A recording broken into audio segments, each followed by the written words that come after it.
Bueno, buenos días a todos. Bienvenidos a la última sesión de este curso del Seminario Junior del Instituto Gregorio Millán Barbani, instituto que invita luego al Catering que hay posterior.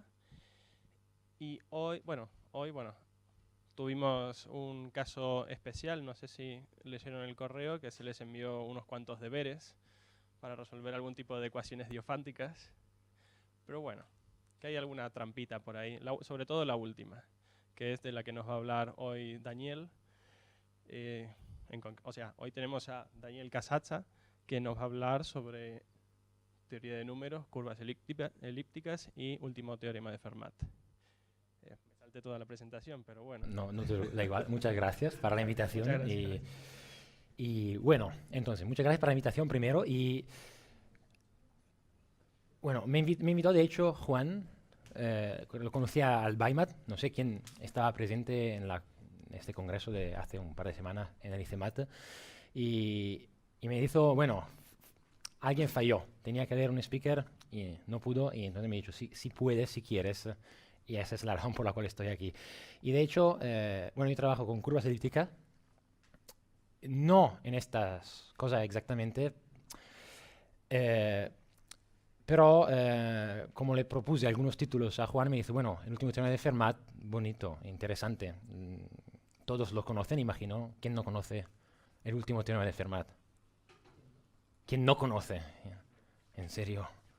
¿En serio? Bueno, entonces, lo vamos a ver. ¿Qué es? Es una ecuación que, bueno, la ves, la miras, es sencilla, fácil. Lo que pasa es que, bueno, después de 300 años y pico lo solucionaron. Entonces, es por eso que la gente generalmente tiene alguna atracción por este tipo de problemas, en particular el último teorema de Fermat. Y bueno, cambié un poco el título porque me di cuenta en la preparación, bueno, pensé de preparar de una manera, en una otra, y al final, bueno, elegí de hablar más del último teorema de Fermat y las técnicas que se utilizaron, decimos, para intentar de atacarlo hasta, bueno, antes de la prueba final de Andrew Wiles. Y entonces lo que haré es contaros unas cuantas técnicas utilizando ecuaciones mucho más fáciles. Y lo que pasa es que para esta ecuación se tienen que utilizar un poco todas. Entonces, entender la prueba general bien hecha no es tan fácil. Hice una versión simplificada en los casos conocidos antes de la prueba final y luego explicaré un poquito la prueba final que se hace utilizando curvas elípticas. Explicaré lo que significa, daré un poco la idea, no se va a entender nada porque es una prueba muy larga, entonces solo daré una intuición de lo que han hecho para comprobarla. Y bueno, su título que puse es la teoría de números algebraica dentro de una ecuación. Porque una pregunta que se puede hacer la gente es, bueno, voy a escribir la ecuación ya que así la vemos. La ecuación es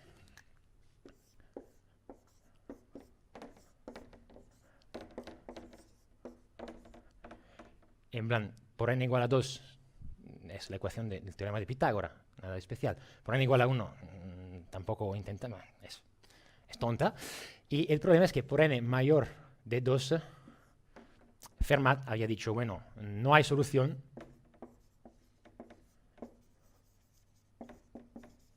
¿En qué sentido solución?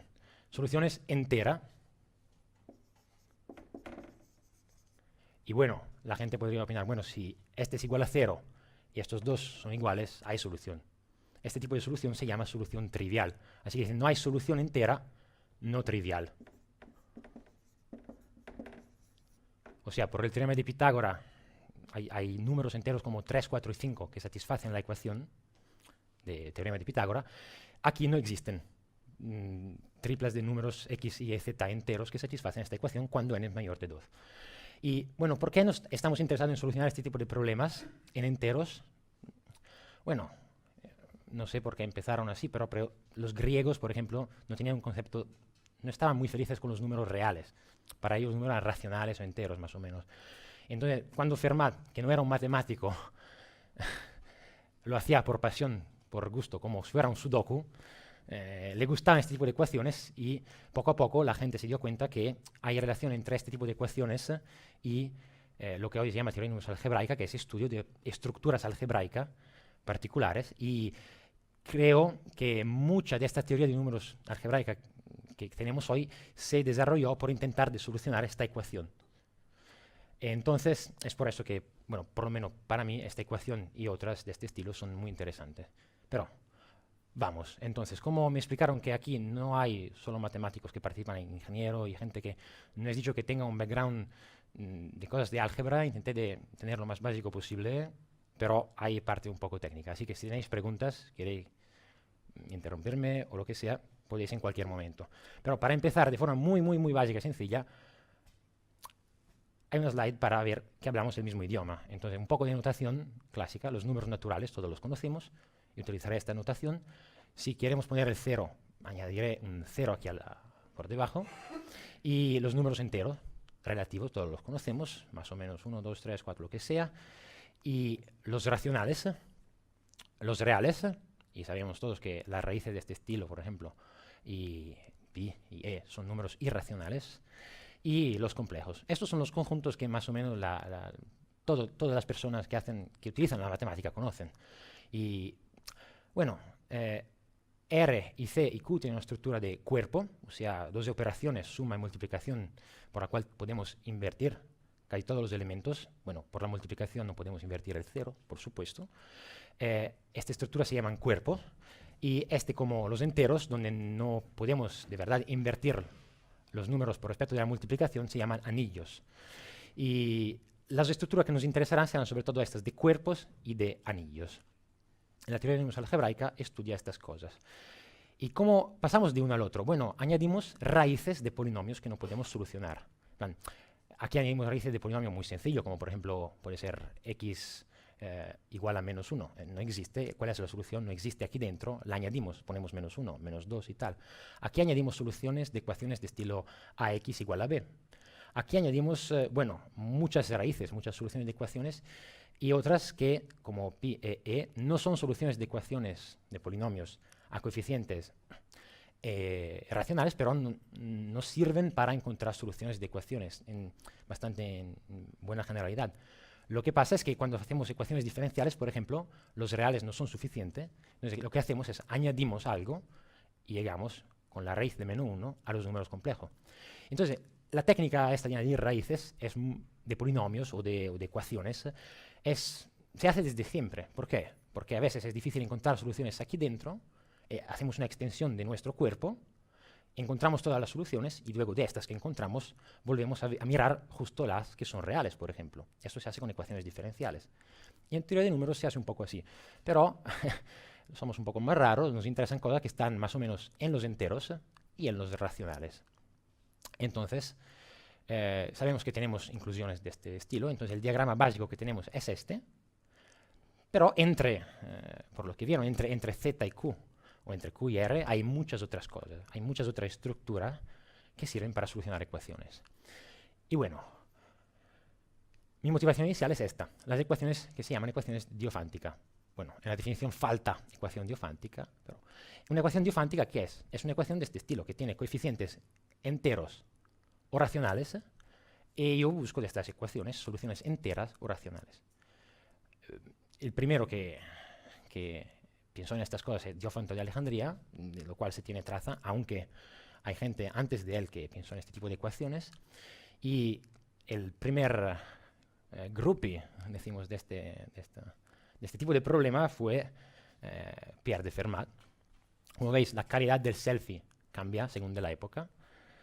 Y bueno, entonces, esta es mi motivación inicial. Estaba interesado en estas ecuaciones. Y bueno, la pregunta que uno se puede hacer es, ¿son interesantes de verdad o no? Y bueno, Hilbert en su lista de problemas había puesto el número 10, que era, ¿hay una manera general para resolver toda ecuación diofántica? Esto ya podría ser un selfie, pero no lo es. Y la respuesta llegó en los años 70 por obra de una serie de trabajos de Julia Robinson y Yuri Matiasevich. Y la respuesta es no, no hay una manera general. Así que este es interesante como problema en sí, de forma abstracta, no siempre, a veces con aplicaciones, otras veces no, porque si te da una ecuación diofántica, no hay una estrategia general, entonces tiene que buscar la técnica adecuada. Y hay ecuaciones más fáciles y ecuaciones como el último teorema de Fermat, que son más complicadas.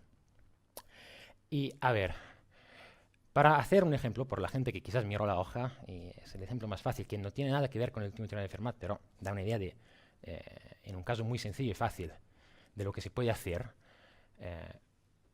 es esta ecuación. Quiero resolver esta ecuación con A, B y C, números enteros positivos. Bueno, el factorial, imagino que todos los conocemos, es la función que asocia a cada número el producto de este número y todos los precedentes enteros. Y bueno, como es una función que crece muy rápido y tiene muchas propiedades, por ejemplo, como veis, el 2 factorial divide 3 factorial, el 3 factorial divide 4 factorial. Cada número más pequeño de otro, su factorial divide el factorial del otro. Y bueno, entonces, es nada otro que el producto entre todos los números entre 1 y n. Entonces, ¿cómo resolvemos esta ecuación? Hay varias maneras. Y primero vemos que hay una simetría, podemos cambiar A y B y no cambia nada, propiedad conmutativa. Podemos asumir entonces estas desigualdades, porque bueno, C tiene que ser mayor que los dos y podemos por simetría asumir que uno sea mayor del otro, mayor o igual del otro. Entonces ahí, jugando un poco con el factorial, podemos ver que dado que B es menor de C, hay esta relación, dado que A es menor o igual de B, tenemos esta relación, juntamos todo y vemos que CB factorial tiene que ser menor de 2B factorial. Así que C menor o igual de 2. No hay mucha solución. Voy a buscarla. Y la única es 1, 1, 2. Entonces, se pueden utilizar desigualdades para atacar este tipo de problemas, aunque no siempre. Entonces, vamos aquí en la pizarra a poner una lista de técnicas que se pueden utilizar para solucionar ecuaciones diofánticas.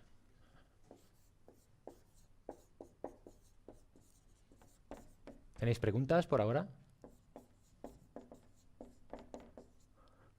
Y ya pongo 2 que llegará pronto. ¿Hay preguntas por ahora? ¿Todo claro? ¿Sí? ¿No? ¿Más o menos? Ok. Bueno, entonces, hay otras maneras. Una otra es utilizar la estructura de números enteros. Si dividimos por b factorial, por ejemplo, ya que sabemos que c tiene que ser mayor, este número tiene que ser entero. ¿Todos de acuerdo? Porque b factorial divide c factorial. 1, bueno, por supuesto es entero. Si queremos entonces que también este número sea entero, la única forma es que a sea mayor o igual de b. Y por la simetría del problema, eso implica que a igual a b. Siguiendo por esta onda, encontramos de otra forma todas las soluciones. Entonces, una otra técnica que es muy importante, y voy a decir más, es la divisibilidad.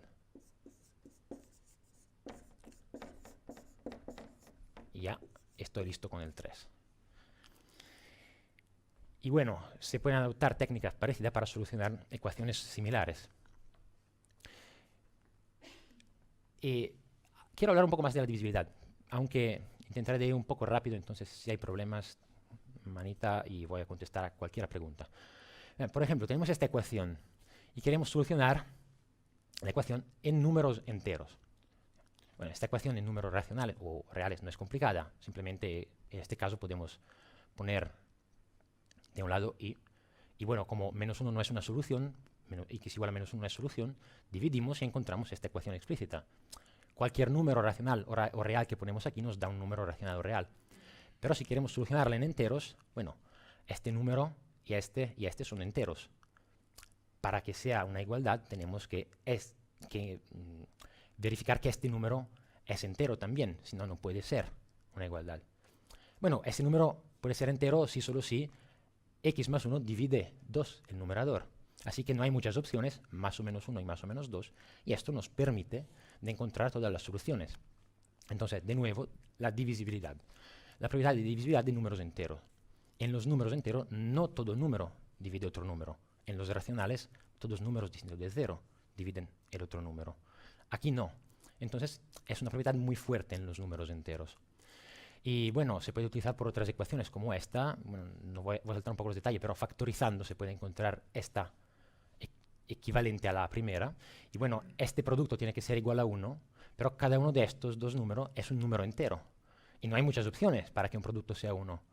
O los dos son igual a más 1, o los dos son igual a menos 1. Todos de acuerdo, imagino aquí.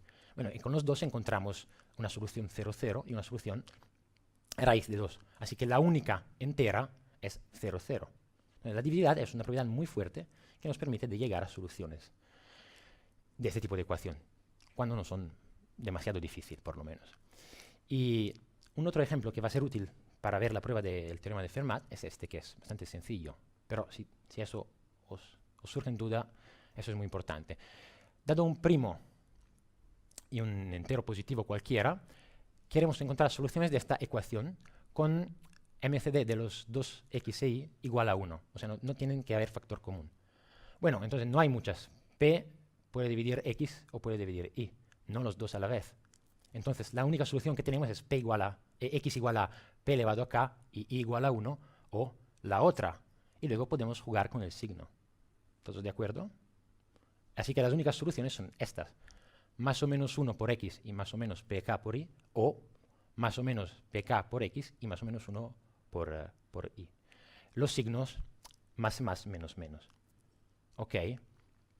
Esta, que parece bastante sencilla y tonta, es muy importante para solucionar en los casos conocidos antes de la prueba final el último teorema de Fermat. Y en particular, quiero observar que ¿qué es más o menos 1? Son los elementos unitarios, las unidades. Los elementos por lo cual existe un otro elemento, por lo cual si multiplico estos dos encuentro 1, la unidad de este grupo multiplicativo. Y bueno, en general, si pongo en lugar de un número primo un entero cualquiera, se hace, bueno, de la misma forma, más o menos, gracias a la factorización única de los números. Cada número puedo escribirlo de forma única como un producto de números primos. Puedo escribirlo, encontrar todas las soluciones de esta manera. Las soluciones de esta ecuación son más o menos alfa 1 elevado a k y alfa 2 elevado a k, donde los productos de alfa 1 y alfa 2 es igual a n, y ellos dos no tienen factor común. MCD es igual a 1.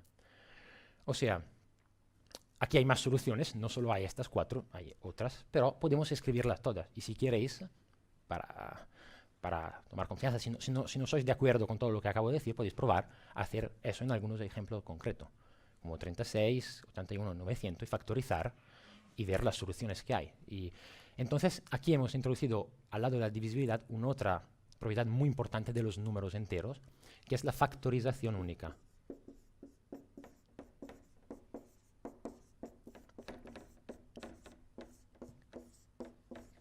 O sea, cada entero lo podemos escribir de forma única como producto de primos, P1 hasta PR, cada uno a alguna potencia, como epsilon 1 hasta epsilon R. Nada de complicado, pero bueno, es importante. Podemos utilizar los restos. Aquí, bueno, lo puse de forma lo más fácil posible porque, no sé, la gente, todos aquí conocen la aritmética modular, los cuerpos finitos. ¿Sí? ¿No? ¿Sí todos? No sé. No, bueno, hay un no. Perfecto, ahora soy feliz. Entonces, nosotros queremos solucionar este tipo de ecuación. A igual a B, con A y B enteros. Bueno, si A es igual a B, es el mismo número, no es. Y yo hago la división de A por algún número, como por ejemplo 2. ¿Qué espero? Es el mismo número. El resto de la división por 2 de un lado y de otro tienen que coincidir. Es el mismo número. Y puedo hacer igual por otros números, 3, 4, 5. Total, si tengo una igualdad de este estilo y miro a los restos de la división por algún número y no coinciden, significa que la ecuación con la cual empecé en enteros no puede tener solución. Porque si tendría solución, los restos serían iguales también. Es una técnica muy sencilla que, bueno, vemos un ejemplo práctico que es bastante fácil. Tenemos esta ecuación, queremos solucionar en enteros. Bueno, miramos aquí a la derecha. Dividimos por 2. En este caso ya funciona 2. Bueno, dividimos por 2. Miramos entonces las soluciones, se dice módulo 2. O sea, en F2, z sobre 2z, por la gente que conoce un poco de aritmética modular. Este conjunto, ¿qué es? El conjunto de restos posible. De la división por 2 no hay mucho, solo hay 0 y 1. Y bueno, miramos el lado derecho. 1 entre x y x más 1 tiene que ser un número par. Así que el producto de los dos es un número par. Número par, el resto de la división da 0. De otro lado, bueno, es un número par más 5. Es un número impar. Su resto es 1. Así que entonces no hay soluciones enteras. ¿Todos de acuerdo aquí? Yeah. Me parece bastante sencillo, pero en caso de dudas, manita como siempre. Y bueno, vemos un par de otros ejemplos. En particular, antes de ver los ejemplos, perdón, en general no funciona siempre el 2, pero se puede hacer una especie de, bueno, un pseudo algoritmo, a priori no es un algoritmo, que te permite de ver cuándo no hay solución. ¿De qué forma? Queremos verificar que esta ecuación no tenga soluciones enteras, y entonces ponemos n igual a 2 y miramos la ecuación de restos, módulo n, en este caso 2, y hay dos posibilidades. Esta no tiene solución, eso significa que a igual a b no tiene solución, y ya hemos acabado, como hemos hecho ahora en el ejemplo. Esta tiene solución. No implica que en enteros tenga solución. Entonces, ¿qué hago? Bueno, subo n igual a 3, y vuelvo al punto 2. Miro esta ecuación de resto, módulo 3, y luego módulo 4, y 5, y 6, o lo que sea, hasta que veo que no hay solución. Hay dos problemas. Si tenemos una solución entera, siempre encontramos solución. Entonces, seguimos en un loop infinito y nunca acabamos. Entonces, lo que se hace aquí es, miramos algunos valores y si al momento no encontramos el resultado, intentamos de otra forma. Eso es un poco lo que se hace. El problema número 2 es, hay ecuaciones que no tienen soluciones, cuyas ecuaciones de restos siempre tienen solución. Eso es, bueno, porque lo conocéis, que no satisfacen al principio de hacer. Total, vemos un par de ejemplos para... Bueno, este es un poco como la precedente. A la izquierda, bueno, es un número par más 3 es impar, el resto de la división por 2 da 1, y a la derecha es un número par, como antes, el resto entonces da 0. Entonces no hay solución. ¿Por qué? No hay solución en F2, el resto módulo 2. Miramos esta otra ecuación, y un poco más complicada, pero va a volver a ser interesante por después. Algo de parecido decimos. Esta ecuación tenemos... podemos mirar módulo 2, el resto de la división por 2, y no da información. Vemos que en principio podría tener solución. Miramos módulo 3. Igual podéis probar a hacerlo y veis que no da condiciones suficientes para verificar que no hay solución entera. Hasta que llegamos a 4. 4 por esta ecuación es el buen número. Miramos el resto módulo 4, ¿qué pasa? Podéis verificar, es fácil eso, que un cuadrado de un entero solo puede tener resto de división por 4, 0 o 1. Y a la derecha, a la izquierda tenemos 2 cuadrados. Así que las únicas combinaciones posibles son 0, 1 o 2. Si dividimos por 4, esta cantidad solo puede dar resto 0, 1 o 2. Bueno, a la derecha tenemos z y z más 1, que es par, y 2. Este número es divisible por 4. Así que este número da resto 3. No pueden coincidir. Así que no hay solución en F4, entonces no hay soluciones enteras. ¿Todo claro aquí? ¿Preguntas? ¿No? Bueno, si no hay preguntas, entonces añadimos que todos conocemos ahora la técnica de los restos. Y bueno, descenso infinito. Siempre Pierre de Fermat había, bueno, ya conocía divisibilidad, conocía restos y conocía una evolución de esta técnica. Decimos, es como utilizar la técnica de los restos o de divisibilidad infinitas veces. Y esa es muy poderosa como técnica y te permite a veces de encontrar la única o las únicas 2 o 3 soluciones de una ecuación, cuando hay pocas soluciones. Y vamos a ver con un ejemplo. Aquí hay un poco más complicado, pero no voy a decir muchísimo. Esta ecuación vemos ya que a la derecha tiene que ser un número par. Es 2 por un número entero, ya que es par. Y a la izquierda tenemos 3 números. Para obtener un número par, o 2 son impar y 1 es par, o los 3 son números pares. Y mirando los restos de la división por 4, se puede ver que si x e y son impares y z es par, por ejemplo, bueno, obtenemos con los restos que 2 es igual a 0. Bueno, ¿por qué? Porque z es par, este número entonces es 2 por un número par, divisible por 4, entonces el resto es 0.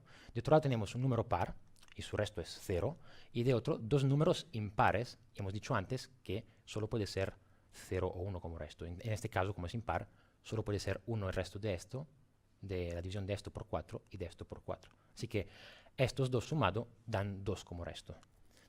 Bueno, si no me creéis, podéis luego o cuando queréis pedirme información. Dejaré la slide a los organizadores, así que... entonces, no pueden ser 2 impares y 1 par. Todos tienen que ser pares. Y lo que pasa entonces, si un número es par, puedo escribirlo como 2 veces un otro número entero.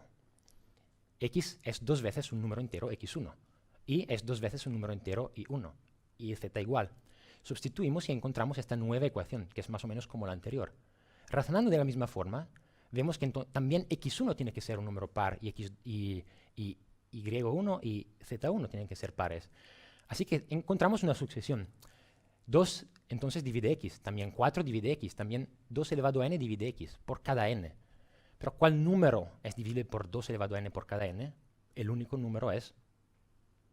¿Hay participación? ¿No? Bueno. ¿Cuál número puedes dividirlo por 2, por 4, por 8? ¿Cuánto?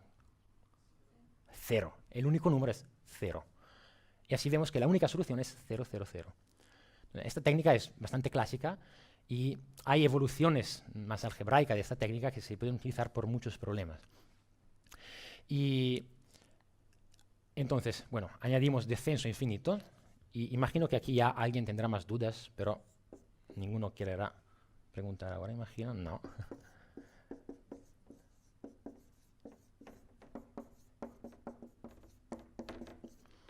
Y otra técnica que se puede utilizar para solucionar estas ecuaciones es la geometría.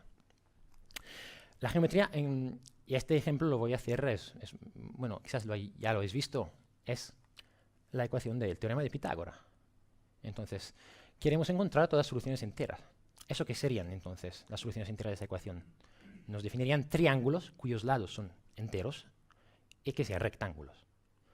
Estas se llaman, para la gente, bueno, imagino que ya lo sabéis, eso se llaman ternas pitagóricas. Y un ejemplo muy fácil es, por ejemplo, 3, 4 y 5. Y nosotros queremos encontrar todas las ternas pitagóricas, todas las soluciones enteras. Y una manera para hacerlo es esta. Dividimos por z cuadro. Entonces, encontramos esta nueva ecuación. Pero ahora las soluciones que buscamos no son enteras, son racionales. Y hay una correspondencia. Solución entera aquí, por medio de la división, encontramos una solución racional de esta. Y al revés, cuando tenemos una solución racional aquí, podemos volver atrás como hacemos denominador común, multiplicamos y encontramos las soluciones enteras de esta ecuación. Entonces, encontrar las ternas pitagóricas es equivalente a encontrar las soluciones enteras racionales de esta ecuación. Pero esta ecuación todos las conocemos, esta estoy seguro que todos las conocemos, que es el círculo de centro 0, 0 y radio 1. Es muy sencillo. Encontrar soluciones racionales aquí significa, bueno, buscamos punto en este círculo cuyas coordenadas, las dos, sean racionales. Y bueno, una ya las vemos, bueno, 4 por lo menos ya las vemos. Yo seleccionaré una, menos 1, 0. Y desde esta generaré todas las otras por medio de la geometría. ¿Y cómo? Bueno, fijamos esta y cogemos una recta que pasa por este punto. La recta genérica se escribe de esta forma. Bueno, podemos ver, haciendo el sistema con esta ecuación y la ecuación del círculo, que trazando esta recta, la otra intersección que encontramos también es un punto racional. Y se puede ver que por cada punto racional, la recta que pasa de este punto nuevo hacia menos 1, 0, tiene que tener pendiente t racional. Entonces, cuando t es racional, nos permite de encontrar todas las soluciones. Y esto es, si vamos a hacer si hacéis el sistema, o si me creéis o lo que sea, nos permite de encontrar todas las soluciones racionales del círculo, que tiene esta forma. Y imagino que lo habéis visto. Estas son las ecuaciones paramétricas de sinus y cosinus por medio de t, donde t es la tangente de alfa medio. Eso quizás en trigonometría se ve. Y no es un caso, porque bueno, t, la tangente de alfa medio, es este angulito, y alfa sería el ángulo de la recta que pasa por el centro y este punto. Entonces, esa es exactamente la manera para encontrar esta ecuación paramétrica. Bueno, ahora tenemos soluciones racionales de la ecuación del círculo. Y como he dicho, se puede volver a las soluciones enteras. ¿Cómo? Bueno, primero escribimos t como número racional, como cociente de números enteros. Y ahora tenemos denominador común y volvemos a multiplicar. Así que gracias a esto encontramos todas las soluciones, todas las ternas pitagóricas, que son de esta forma. O sea, n cuadro menos m cuadro, 2nm y n cuadro más m cuadro. Por nm valores enteros. Entonces, vosotros ponéis números enteros al azar, los que os gustan más, como 42, 3, 1, 42 y 3 por n y m, y encontráis unas ternas de soluciones enteras de la ecuación del teorema de Pitágoras. Entonces, otra técnica que se puede utilizar para resolver ecuaciones diofánticas es utilizar, en algunos casos como en esto, la geometría. Y ahora llegamos al corazón, más o menos, de esta presentación, que es, bueno, esto es, entre comillas, un caso especial del último teorema de Fermat. Es el caso con n igual a 2. No, voy a ir aquí. N igual a 2, ese es como el último teorema de Fermat cuando lo dibujé en la pizarra con n igual a 2. Y esto tiene solución. Vemos una otra manera para resolverlo. Es utilizando álgebra. Entonces, ¿cómo se hace en este caso? Bueno, este polinomio podemos factorizarlo. ¿Cómo? Con los números complejos. Y bueno, ya no estamos con coeficientes enteros. Pero, ¿cómo hacemos por las ecuaciones diferenciales de extender de los reales a c para encontrar soluciones y luego volver a los reales? Aquí podemos hacer igual. Tenemos los enteros, extendemos con, en este caso, la raíz de -1, encontramos todas las soluciones y luego volvemos a los enteros. En este caso, ¿cómo se hace? Bueno, aquí hay que creerme, por lo que conocen, que es la división euclidiana, que es un dominio de ideales principales o la factorización única, por lo que no están a gusto, en este conjunto existe el máximo común divisor. Si existe un algoritmo igual para calcularlo, se puede hacer todo como en los enteros. Entonces utilizamos esto para resolver esta ecuación. ¿Y cómo? Bueno, un par de propiedades muy sencillas.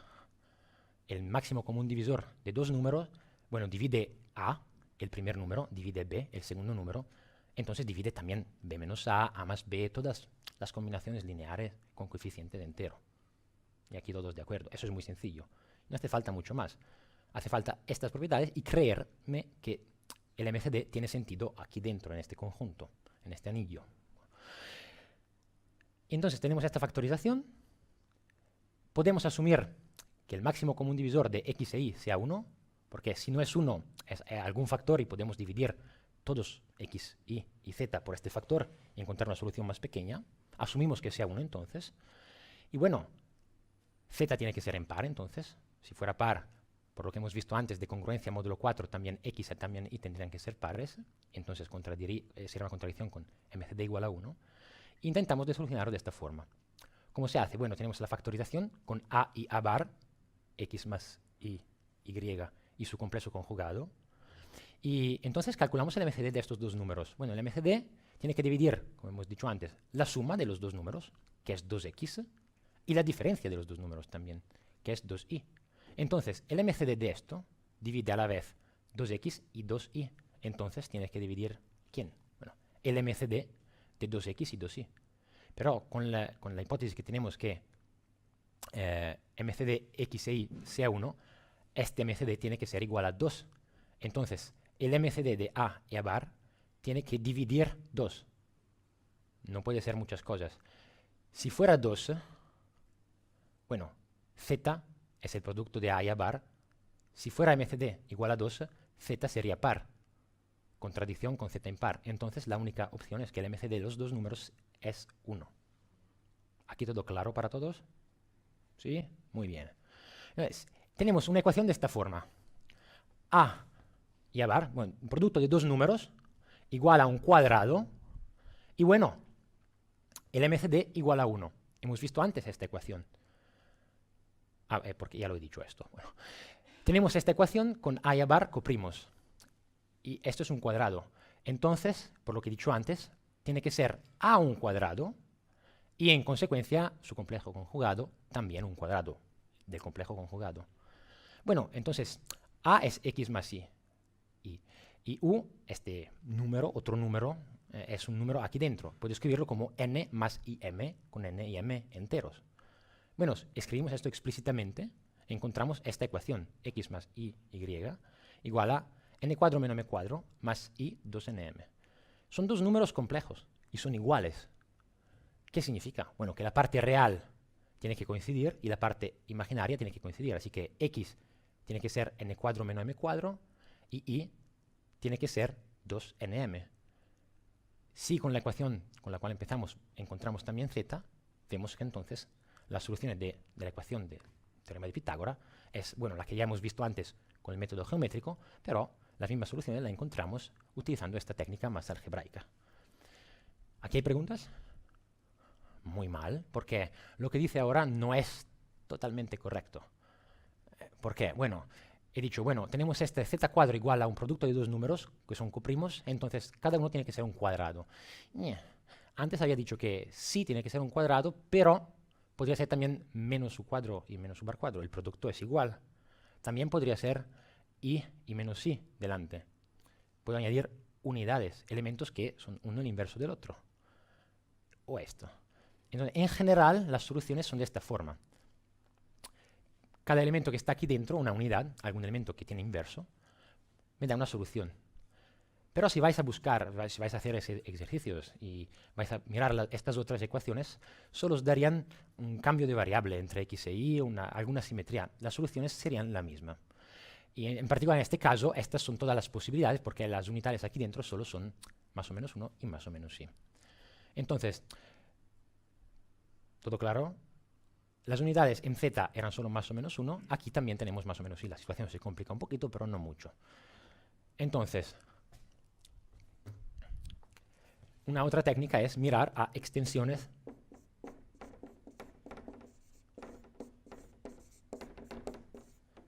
de z o de q, si buscamos soluciones racionales. Entonces, ¿cuánto tiempo tengo? Bueno, no mucho. A ver, entonces todo era correcto casi, pero funciona igual, podéis verificarlo. Ahora, aquí no voy a hablar mucho de esta ecuación porque no me da tiempo, pero hay otras ecuaciones como estas, de la cual podéis jugar un poquito y ver. Bueno, primero, tiene una historia muy larga, porque es la ecuación de Pell-Fermat. Trabajó sobre esta ecuación el matemático Pell. De hecho, probablemente no mucho, pero Euler un día al otro en un artículo había puesto que era la ecuación de Pell, entonces desde entonces todo la llama ecuación de Pell. Trabajó Fermat, pero trabajaron también los de la escuela india como Brahmagupta y Bhaskara, y hasta Pitágoras conocía esta ecuación, hasta los egipcios. Entonces, tiene una historia muy larga y es muy interesante si os interesa. Bueno, si nos interesa, no es interesante por definición. Y mucha gente intentó solucionar esta ecuación y mucha gente consiguió solucionar casos especiales y tal. En general, esta está en relación muy estricta con problemas de álgebra. Y bueno, podéis intentar y ver que hay algunas simetrías, ver que hay algunas propiedades como la de factorización, y en particular esta que me interesa. Podemos factorizar de esta manera. Entonces, como antes hay unidades en el conjunto z de i, aquí también podemos mirar z al cual añadimos la raíz de d. Y este es esto. Y estos son unidades por definición. El producto de los dos da 1. Entonces podéis hacer un poco de cálculo y mirar que si tenemos una solución, hay varias propiedades. Si tenemos una solución y hacemos esta decomposición y hacemos el cuadrado, las coordenadas de este número te dan una otra solución. Y en general, por cada n natural, y de hecho por cada n entero se puede verificar.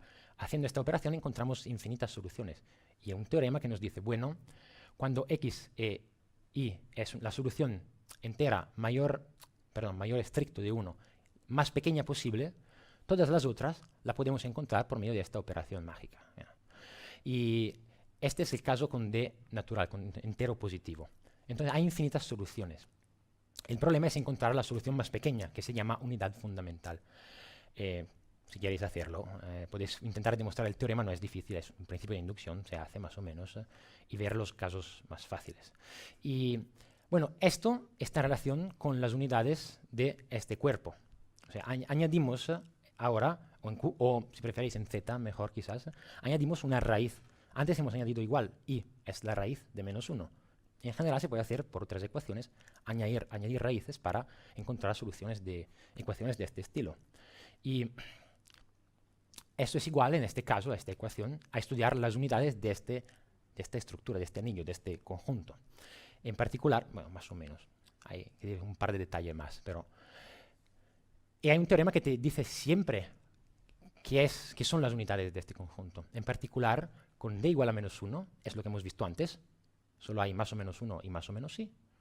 Con d igual a menos 3 hay e elevado a 2pi 6, la raíz sexta de la unidad. Y con d menor de 0, distinto de estos dos casos, solo hay más o menos 1. Y cuando d es mayor de 0, es el teorema de antes, la ecuación de Fermat-Pell, hay infinitas soluciones. Lo único que me interesa es eso. Para decir, según el valor de D, no digo al azar, pero de manera un poco rara, que no parece muy continua, decimos, podemos tener un número finito de soluciones o un número infinito de soluciones. Todo esto está muy bien estudiado y es parte de la teoría de números algebraica. Y bueno, ahora llegamos por fin a la ecuación que nos interesa, del último teorema de Fermat. El último teorema de Fermat es esto, con P mayor de 2, y bueno, podemos reducirnos a cuando P es primo, es muy fácil ver esto, lo único importante es solucionarla por P', y bueno, la solución a Wise en el 1993, 4, 5, según de la versión final que vais a mirar, decimos 5. Bueno, la conjeturó Fermat, que como veis, bueno, el selfie de antes es viejo, en plan, 300 y pico años. La idea era, esta ecuación no tiene solución entera por n mayor o igual de 3. De nuevo, 1, 0, 1 es una solución entera, entonces no soluciones enteras de estas fáciles, con los 3 números distintos de 0. Y bueno, Pierre de Fermat, puedo decirlo, el gilipollas, había dicho, bueno, tengo la demostración muy bonita, pero no tengo espacio para ponerla aquí donde estoy escribiendo. 300 años, el gilipollas. Y bueno, lo que quiero ahora ver es un poquito la idea de la prueba, bueno, muy simplificada, no es correcta la prueba que voy a decir, pero es la idea que hay detrás de la prueba, en un caso simplificado entonces. Y bueno, lo que pasa es que quiero, antes de todo, notar esto. Esta ecuación se parece un poquito al último teorema de Fermat. Y si puedes intentar, por medio de un poco de congruencia, de desigualdades y tal, en unas 2 paginitas o menos, podéis solucionarla.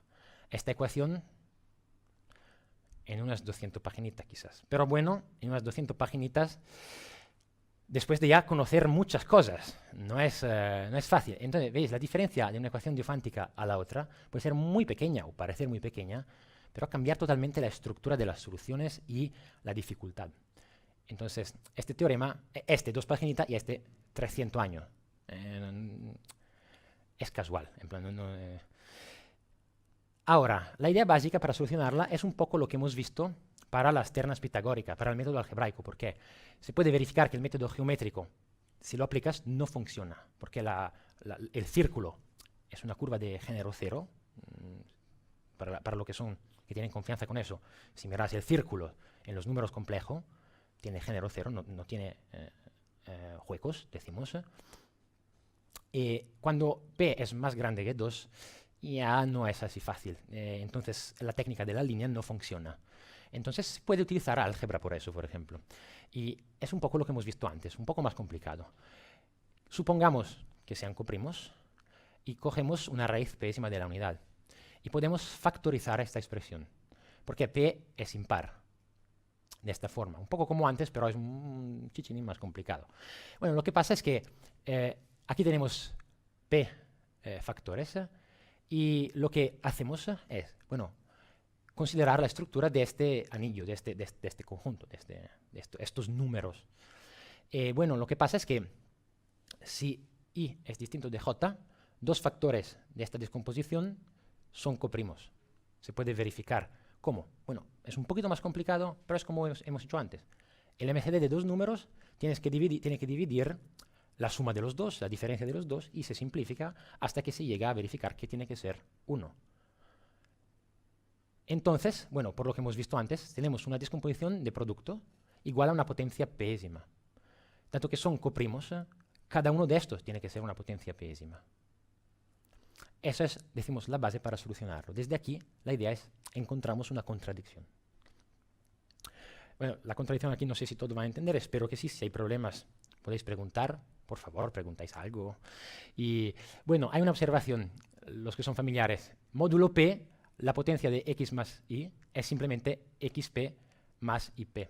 ¿Por qué? Porque bueno, los factores en el medio son todos divisibles por p. Así que miramos los restos de la división por p. Todos estos factores dan resto 0. Podemos eliminarlo. Haciendo este truco, no solo con x e y, pero con más factores en suma, se encuentra que, bueno, por cualquier número que esté aquí dentro, existe un número entero tal que alfa p sea congruo a módulo p.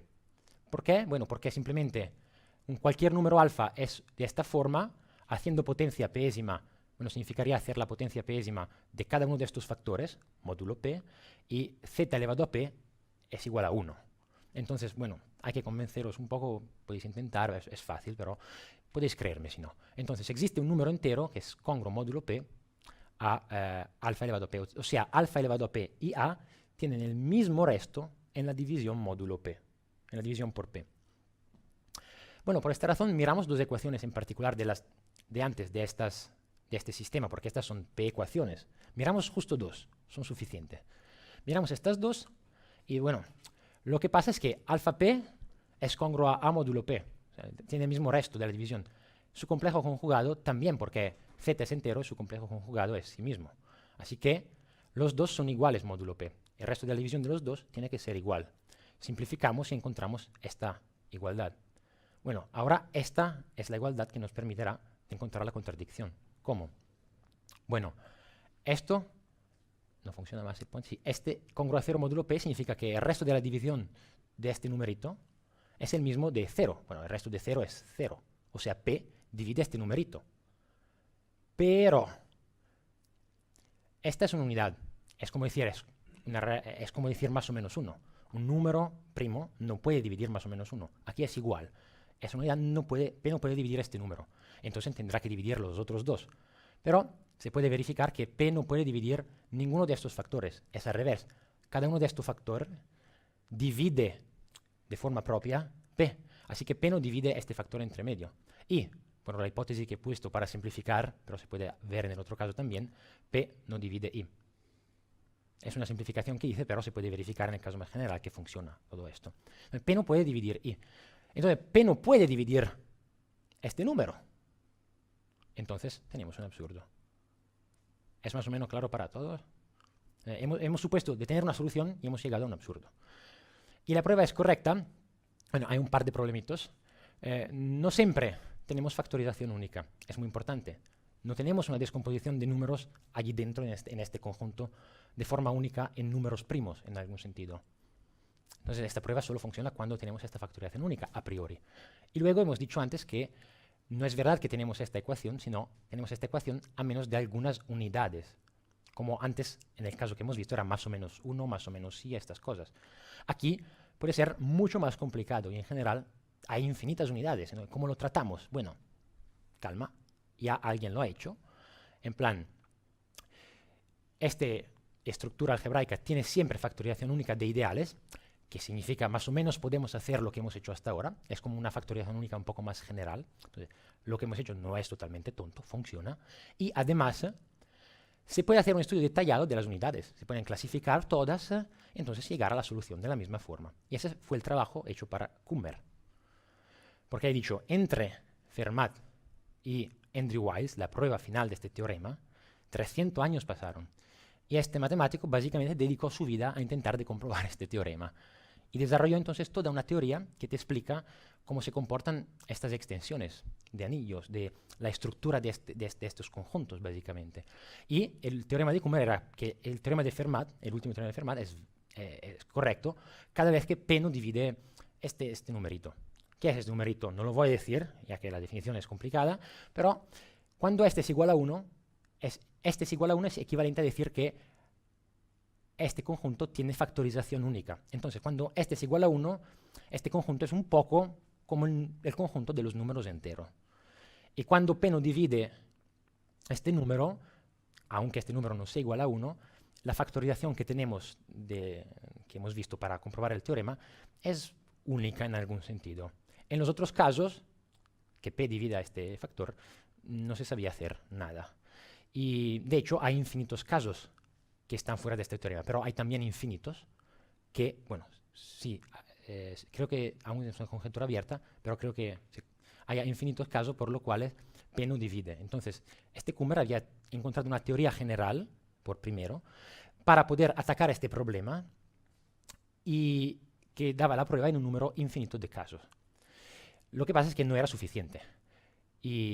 Pero lo que pasó es que desarrollando toda esta teoría se desarrolló lo que es la teoría de número algebraica clásica, que yo llamo clásica, la gente llama clásica. O sea, nosotros para solucionar una ecuación miramos una extensión finita de Q, ¿Cómo la construimos? Añadimos algunas raíces de algunos polinomios con coeficientes racionales y miramos el anillo de enteros. Perdón por el verde, espero que se vea. O sea, el subconjunto de elementos que son raíces de polinomios con coeficientes enteros. Y bueno, en algunos casos ya lo hemos visto. Por ejemplo, cuando añadimos raíz cuadrada y el conjunto de enteros es más o menos este, hay una excepción, pero bueno, ya hay un estudio, como por ejemplo la ecuación de Pell-Fermat, que hemos visto antes. Cuando añadimos raíces de las unidades, igual el conjunto de enteros es como lo que hemos visto antes, z más este elementito. Y bueno, en general es añadir una raíz de algún polinomio con coeficientes racionales. Y los enteros son más complicados en otros casos de calcular. Pero esa es un poco la teoría de números algebraica, o sea, estudiar estas estructuras para poder solucionar ecuaciones diofánticas de esta forma, que no siempre pero funciona. Y aquí entra en juego la prueba de Wise.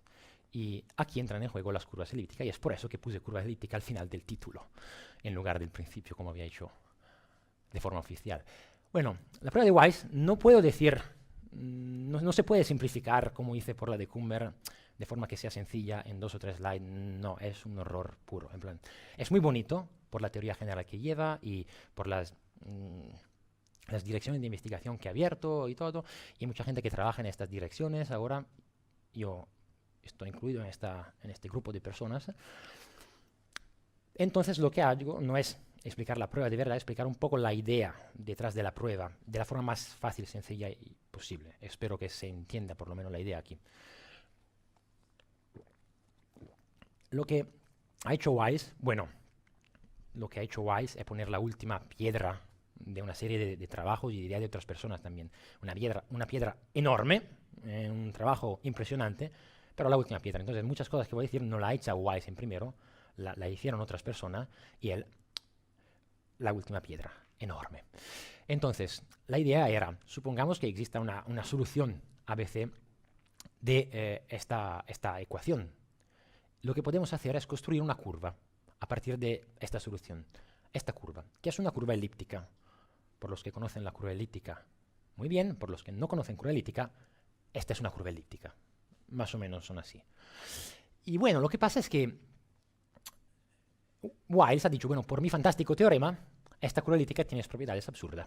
Eso es un poco la prueba de Wiles. Y su teorema es horroroso. Es un teorema, bueno, es muy bonito de verdad. Si no conocéis este lenguaje, parece horroroso. Lo que pasa es, tenemos esta curva elíptica, tiene una parametrización, podemos parametrizarla, esta curva elíptica, por medio de una otra curva que es complicada, pero tiene muchas propiedades buenas, por los que han entendido la curva modular.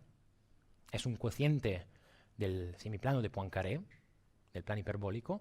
Entonces tenemos una parametrización de curva por la cual el pullback de un diferencial sobre nuestra curva elíptica nos da una forma modular que es nada otro que un diferencial aquí encima, por lo cual las funciones L de la curva elíptica y de este diferencial coinciden. ¿Qué son las funciones L? Todos conocemos, imagino, la función z de Riemann. Hemos oído de esta función. Bueno, muy bien, las funciones L es el análogo de la función z de Riemann, pero por curvas elípticas o por formas modulares. Y este teorema, cuando lo solucionó Wise, como 2 años antes que lo solucionó, o 3 años, la gente decía, lo solucionaremos dentro de 50 años, es tan complicado. Entonces, por eso que la prueba de Wise, aunque sea justo este teorema, la última piedra para la solución del último teorema de Fermat, es una piedra imponente, muy complicada. Su primer artículo, que tenía un pequeño error, era de no sé cuántos, unos 100 y pico páginas, con técnicas que pocas personas conocían, y la corrección lleva con unas cuantas otras páginas. Este teorema fue conjeturado primero por Taniyama, Shimura, y la formulación que tenemos es de Weil. Lo solucionó en los casos que hacía falta solucionar para el teorema de Fermat, lo solucionó Wise, y luego Breuil, Conrad, Diamond y Taylor y otras personas completaron el trabajo de Wise, porque eran los únicos más o menos que sabían trabajar con este lenguaje, decimos, completaron su trabajo y llegaron a la demostración completa. Pero lo que ha hecho Wise en este teorema ya es suficiente para comprobar a Fermat. Entonces, como veis, aquí no puedo decir mucho de todo. Entonces, lo único que haré es decir lo que es una curva elíptica, por lo menos para tener una idea de lo que es este objeto. ¿Tenéis preguntas ahora? Aquí imagino muchas, aunque ninguna va a salir de vuestra boquita. Entonces, a ver un poco qué es una curva. Bueno, aquí puse una página del artículo de Weishosto para los que ven, los que están lejos quizás no ven, para ver un poco el horror. En plan, hay mucho lenguaje y todo lo que hemos visto antes de estas O que aparecen aquí son anillos de enteros, como los que hemos visto antes, pero más general, más complicado. Todos estos P son ideales primos, son ideales de estos anillos, son como los números de estos anillos, decimos. Y bueno, hay unas cuantas técnicas también de teoría de representaciones y otras cosas que se utilizan para llegar a la prueba final. Bueno, elegí una página que había muchas cosas complicadas dentro, para asustar un poquito. Y bueno, ¿qué es una curva elíptica? La curva elíptica es un objeto que tiene interés en sí, por muchísimas razones.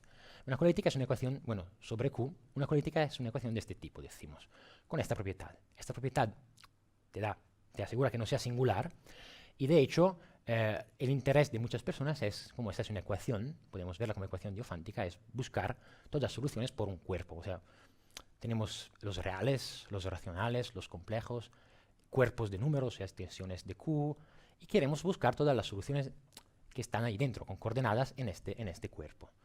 Eso es un problema interesante, yo trabajo más o menos en este tipo de problema.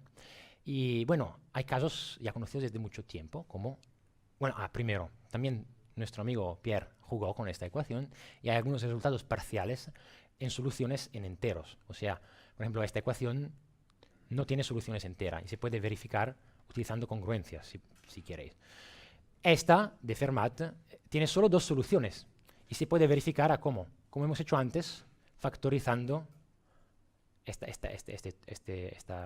cantidad y mirando los elementos del añadimos a z, añadimos la raíz de menos 2 y vemos que son estos dos coprimos y entonces tiene que ser potencia de grado 3 y se llega a la única solución. Podéis intentar si queréis, si no queréis da igual. Entonces, sobre z se sabían ya algunas cosas, sobre q es mucho más complicado. Sobre c, pero, esto está en relación a las soluciones de algún tipo de integrales elíptico, que tienen denominador que está relacionado con estas ecuaciones, básicamente. Y sobre C se estudió desde hace mucho tiempo y se sabe que nada otro es que un Berlín. Entonces, es un toro complejo, es una superficie de Riemann que se conoce muy bien, y como es un cociente de C, tiene una estructura de grupo abeliano, o sea, podemos sumar puntos. Lo que pasa, es un poco como los números enteros o los complejos, podemos sumar puntos y somos felices. Sobre R podemos dibujarla y se puede traducir esta ley de grupo y se puede hacer esta construcción un poco rara que nos da desde a partir de dos puntos, P y Q, un tercer punto que llamamos P más Q. Y bueno, tiene esa estructura, eso también de un grupo abeliano. O sea, podemos sumar, la diferencia tiene un cero, un elemento neutro, y cada número tiene un opuesto. Es un poco como toda la estructura que conocemos, básicamente. Y los puntos racionales son mucho más complicados. Es un problema aún abierto en general. Se sabe un teorema de estructura, por lo que son familiares con grupos. Es un grupo abeliano de tipo finito. O sea, ¿qué es? Este trocito aquí es 2, 3, 5, 10 puntos. No muchos, se pueden calcular. Y esta es la parte libre. O sea, si conocemos R generadores, podemos encontrar todos los otros haciendo sumas. El problema es, bueno, hay muchos resultados para calcular T, se sabe hacer.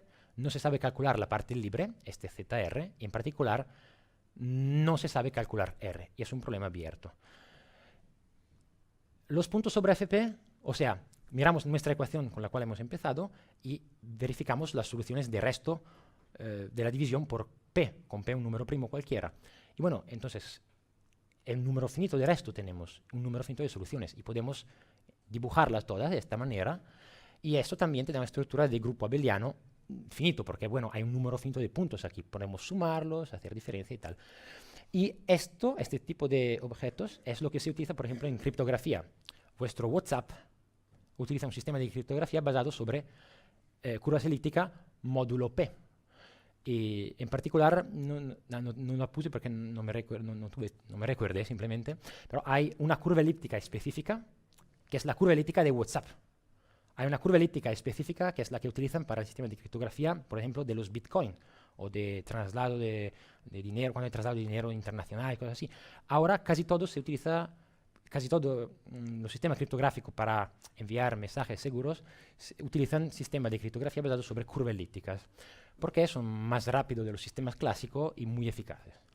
Entonces, este dibujo de forma algorítmica está en vuestro WhatsApp. Si tenéis WhatsApp, si no tenéis WhatsApp, estará en Line o lo que sea. Entonces, todo esto tiene muchas aplicaciones. Lo que pasa es que las soluciones módulo P están relacionadas de forma un poco mágica. Entonces, las soluciones módulo P están relacionadas de forma mágica con este R, que era lo que necesitamos para encontrar las soluciones racionales, este rito aquí. Entonces, conociendo todas las soluciones módulo P por cada P, conjeturalmente podemos encontrar nuestro R y todas las soluciones racionales. Y al revés de las soluciones racionales podemos encontrar conjeturalmente cómo funcionan las soluciones módulo P. Esta es la conjetura de Birch y Swinnerton-Dyer. Bueno, ¿por qué? Por los matemáticos Brian Birch y Peter Swinnerton-Dyer. Y esta es una de las conjeturas del milenio. Entonces, si queréis intentar, como estoy intentando de muy lejos, yo también, a solucionar, esta lleva un premio de $1 millón. Entonces, matemática pura, un poco rara, no aplicaciones, pero algo de dinero hay detrás. No merece la pena ir por esta carretera si queréis ganar dinero. En plan, es muy difícil. Bueno, entonces, la curva elíptica es un mundo en sí que tiene muchos intereses. Y yo vivo más o menos en este mundo con mi trabajo. Y en último, vuelvo rápidamente a la prueba de Wiles y digo un poquitito más, pero muy poco. Bueno, lo hemos visto antes, la prueba es eso, supongamos tener una solución, construimos una curva elíptica y esta curva elíptica te da propiedades absurdas. ¿Cómo se hace esta prueba? Bueno, esto lo doy por teorema, lo aceptamos, ya no voy a ver la prueba de esto, que es un horror. Aceptamos este teorema, la prueba es un poco así. Cogemos nuestra solución no trivial, construimos la curva elíptica y bueno, este teorema ¿qué hace? A cada curva elíptica asocia una forma modular, cualquiera cosa sea una forma modular, este objetito. Es como un diferencial sobre esta curva. Lo que pasa es que, bueno, este n es un nivel, se llama, que es un invariante de la curva elíptica. Y lo que se hace, bueno, hay una técnica que se llama level lowering, que dice, bueno, gracias a esta relación que asumimos, que es la que nos hace llegar al absurdo, gracias a esta relación existe un otro diferencial en una otra curva donde m divide n, con m muy pequeño. Y bueno, lo que pasa es que cuando m es suficientemente pequeño, esta curva no tiene diferenciales holomorfo. Entonces llevamos al absurdo. Esa es un poco la estrategia, muy sintética y bueno, hay mucho que decir detrás. Pero la idea es un poco esa, construimos algún objeto en un espacio que tiene dimensión 0. Y el objeto, este diferencial, no es trivial, como puede ser un objeto no trivial en un espacio de dimensión 0. Este es el absurdo. Y bueno, gracias por vuestra atención. Espero que no ha sido demasiado sufrimiento y si tenéis preguntas, aquí estoy. Gracias.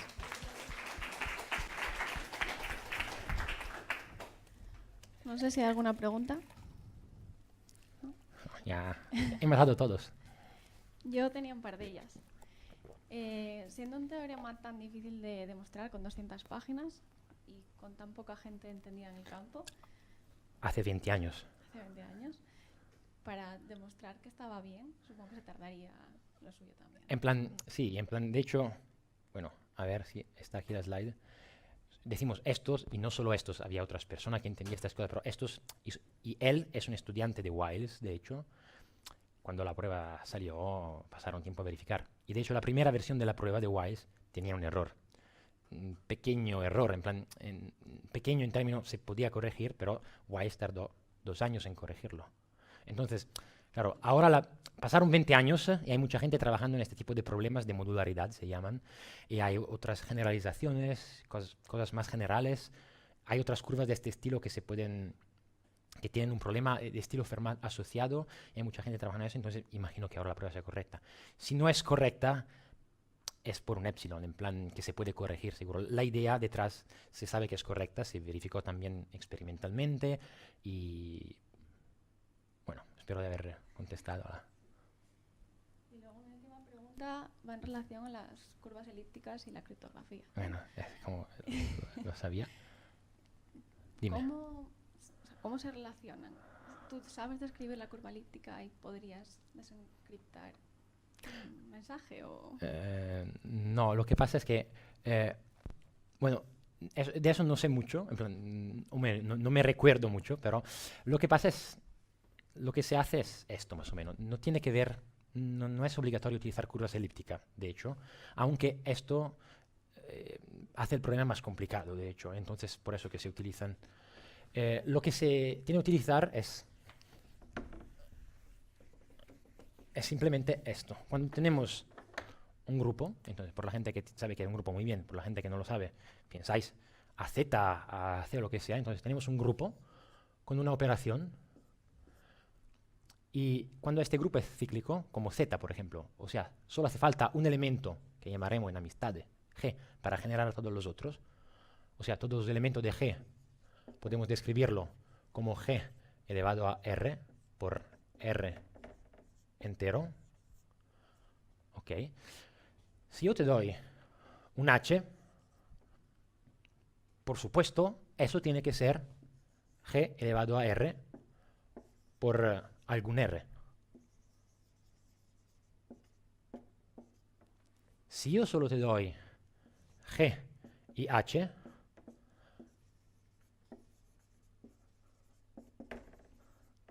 encontrar R es muy complicado. Es el problema del logaritmo. De hecho, el logaritmo en general, en caso de los reales, sabemos calcularlo y tal. Cuando tenemos un grupo discreto, como los enteros, por ejemplo, o grupos finitos, pero de orden muy grande, calcular este es muy complicado. Entonces, lo que haces es, coges un grupo finito, de orden muy grande, y tú y la otra persona conocéis este R. Los demás conocen G y H, pero no conocen R. Y lo que se hace, ahora a ver si me recuerdo exactamente cómo se hace la encriptación, es más o menos envías, tú tienes un mensaje, que es un número al final, ¿ok? Y lo encriptas. ¿Cómo haces para encriptarlo? Miras C1 y C2 igual a, bueno, creo que sea equivalente, pero decimos, envías M por G y H, entonces tú a la otra persona envías M por G y H. Y la otra persona, ¿qué hace? Hace C1, no, perdona. M por H y G. La otra persona, ¿qué hace? Bueno, hace C1 por C2 elevado a menos 1. Perdón, C2 elevado a K elevado a menos 1. ¿Qué es esto? Bueno, esto es MH por C2 elevado a K es G elevado a K, o sea, H. Entonces, H menos 1. Entonces, ¿esto qué es? Bueno, es M, es el mensaje original. Entonces, las dos personas saben comunicar. El problema es que si la persona que está mirando y tu mensaje encriptado no conoce ya R, no sabe calcularlo. Es muy complicado calcular R. El sistema criptográfico se basa más o menos sobre este principio. Espero que sea correcto, pero no. Entonces, lo que pasa es que la curva elíptica es un grupo abeliano finito y puedes calcular curvas elípticas que son cíclicas, como esta, y utilizas los puntos ahí para hacer tu sistema criptográfico, con este algoritmo, decimos. Pues muchas gracias otra vez. De nada. Y si no hay más preguntas, le damos las gracias otra vez a Daniel. Bueno, gracias.